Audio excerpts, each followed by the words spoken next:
hai bìa wow ដឹក Clan Ray យកមិញល្អមែនតើទស្សនិកជន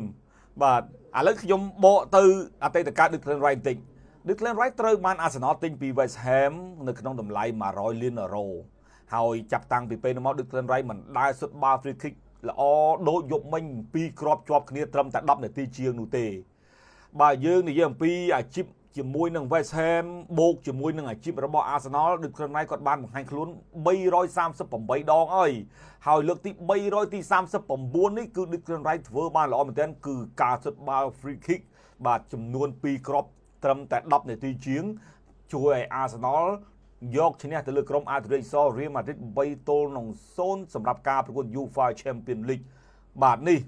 បាទអ្វីដែលយើងមើលរំលងឥឡូវនេះសមត្ថភាពដឹក Clan Ray យកមិញគឺគាត់ធ្វើឲ្យអ្នកគ្រប់គ្រង Arsenal ធ្វើឲ្យអ្នកគ្រប់គ្រងរបស់ Real Madrid ភ្លឺភ្នែកបាទភ្លឺភ្នែកខ្លាំងមែនទែន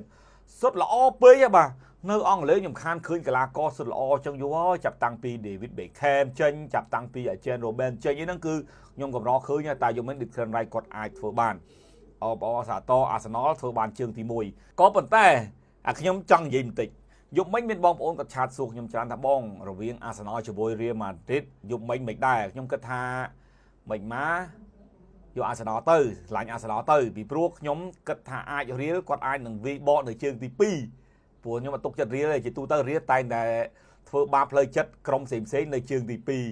ឥឡូវនេះ Arsenal នៅមុខ3-0វិញ3-0មុនមានន័យថាភាគរយ Arsenal ឡើងទៅកាន់វគ្គពាក់កណ្ដាលដៃព្រាត់ច្រើនមែនទែនវគ្គ4ក្រុមចុងក្រោយមានច្រើនមែនទែនបាទរហូតដល់ទៅចូល 50-60% ហើយក៏ប៉ុន្តែអ្វីវាអាចប្រែប្រួលខ្លាំងមែនទែនយើងចាំមើលជើងទី2គាត់ថានេះអ្វីដែលខ្ញុំបាននិយាយប្រាប់អ្នកគ្រប់គ្រងថាជើងទី1ខ្ញុំមិនទុកចិត្ត Real ទេក៏ប៉ុន្តែចាំមើលជើងទី2ទាំងអស់គ្នាបាទ